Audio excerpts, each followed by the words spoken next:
do you do, ladies and gentlemen?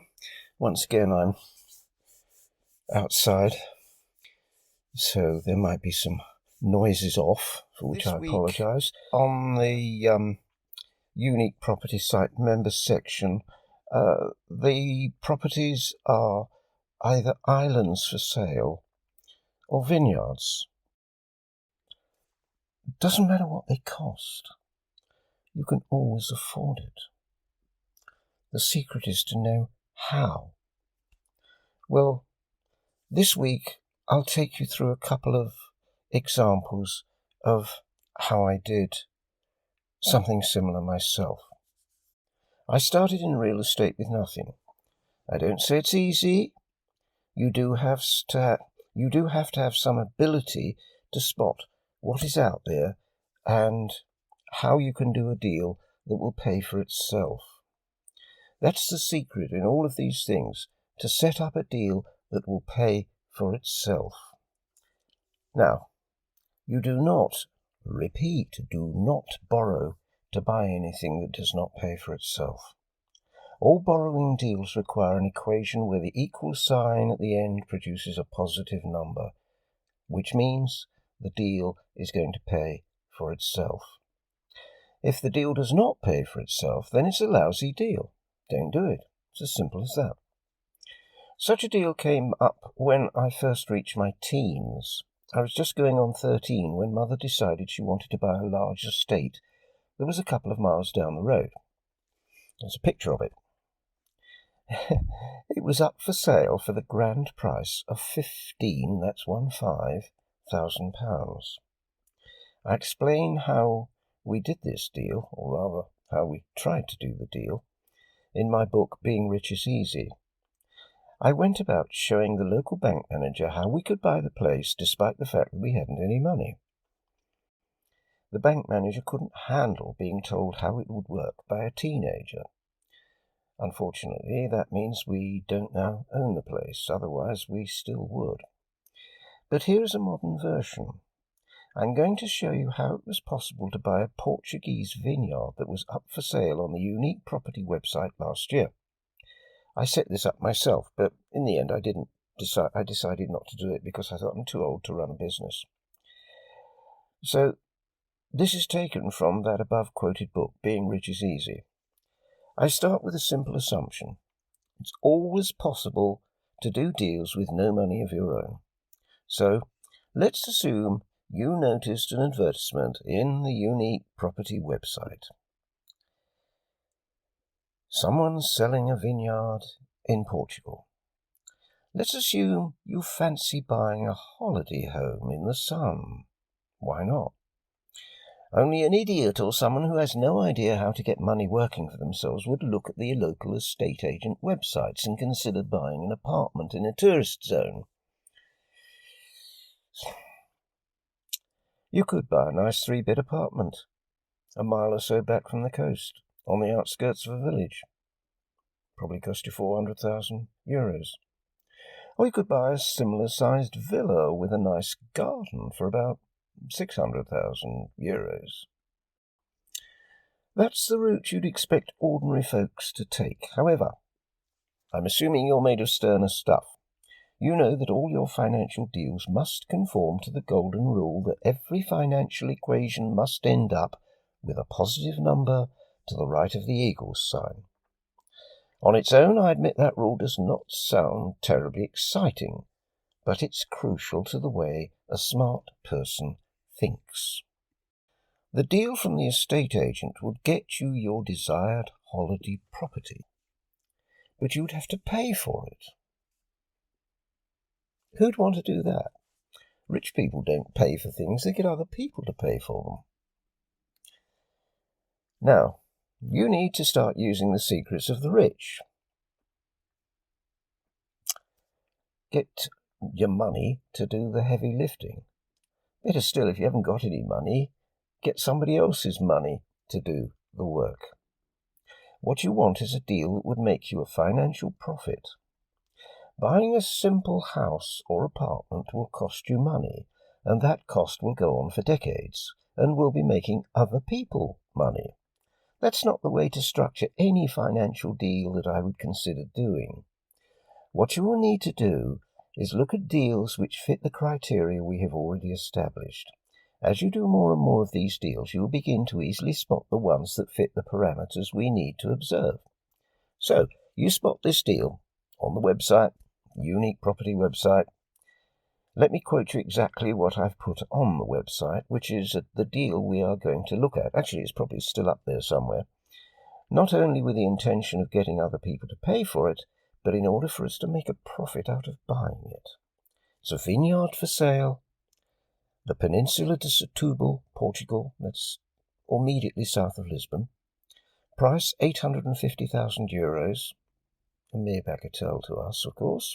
It's a 3-bedroomed house. House size 250 square meters. Total land area 6 hectares. The estate already has drip irrigation. Maximum production capacity 80,000 litres of wine. And, as I say, the area 20 acres. Grape varieties Castelao and Fernão Pires. Easy reach of Lisbon, but you're in the countryside. You're also close to the sea. The temperature range is equable, no fierce heat, no frost. It's certainly more expensive than the average house or apartment in the tourist south. But what do we actually mean by expensive? The right word here is simply price. We have a 3-bed house. Because we have 9 hectares of land, there will be plenty of opportunity to increase the size of the dwelling if you want. But can we afford the deal as we have no money? Remember, you live in a society built on credit. The money in your pocket is itself credit. Cash is credit. If you don't understand that, check out a certain gentleman by the name of Alistair MacLeod. He's good on that one. Since cash is credit, and credit is the same as cash, it's also credit.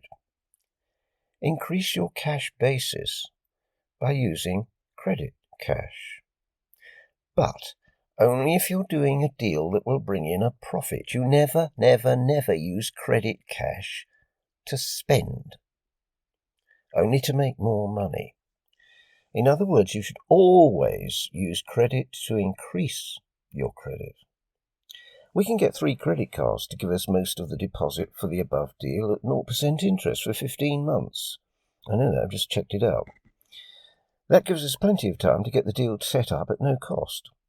That covers the first problem. Now, how are we going to pay for the rest of the money? Well, before we move forward on this, we need to know that we have the means to not only pay the purchase price, but also cover any mortgage payments. We have a business here that produces 80,000 litres of wine. That is equivalent to about 100,000 bottles. Okay, let's get to work on the maths. The vineyard is in a registered wine region, which I consider to be one of the better areas in the country. In fact, a considerable number of the bottles in my cellar come from this region. To own a vineyard in this region would give me a thrill, so there's a pleasure element in this venture, and hopefully the financial side of things will bring a certain amount of joy as well. So let's get stuck in. What would the average cheap bottle of wine retail for in the local supermarket? Well, €3 would probably be about right. If the wine can be vinified to a higher than average standard, then the price will go up. But let's be pessimistic and stick to an average low price. I like my wines, and for reference, I'm currently drinking a rather nice French rosé, which I bought in the local supermarket for just under €2. My usual everyday drinking wines here in Portugal cost me anything from about €4 to maybe €10. That means the vineyard would probably sell a bottle to a supermarket, I don't know, at the cheap end, €2. An average wine would cost about €1 a bottle to make, leaving the winemaker with a profit of about, well, €1 a bottle. That would mean an annual profit of €100,000. Right. Next question is, do you want to run a winemaking business? Well, I'm not a winemaker. That means I'd have to employ an existing winemaker in the area. Always assuming I can find someone interested in a deal, I would go on then to the next stage. That means I'd buy the house and grounds, but not run the business. That means I would need to find a good winemaker, and would need to pay him. I've already set aside the equivalent of €1 a bottle for the costs to make the wine, giving the business side of the equation sufficient liquidity to function. What this ultimately comes down to is that I end up with an annual profit in the region of just over €13,000, which is a small but comfortable pension. Excuse me, but that is a home, plus a nice pension, and the whole operation is costing me nothing. Let me summarize. For the deposit, you could operate 5 credit cards, each with a limit of 10k. That immediately can give you £50,000 at 0% interest for 15 months. You need at least a couple of bank accounts. Go and see the managers and ask each of them for 10k to buy into your new business. That gives you almost all your deposit. You could, of course, get extra credit cards, open another bank account, or end up with slightly different cash borrowing equivalents. Obviously, you can adjust these figures to suit the circumstances. I'm only trying to show you that if you use the money properly, this deal is possible with just a tenner in your back pocket. After 15 months, when the no-interest credit card deals run out, you can obtain 3 more cards and swap each deal for another free starter loan. Even if you increase the mortgage and add in the bank loans, you will still find you're running a profit. Put that another way, if I did this deal, some folks would be giving me a house, a business, and a pension. Aren't people nice? I told you it's ridiculously easy being rich. You just need the right mindset and a few simple rules. I've been working like this all my life. It really is easy. The secret is to make sure that every deal you do is self-funding and produces a profit. All the way along the line, someone else is paying for it all. That's how it's done. Over to you. See you next week.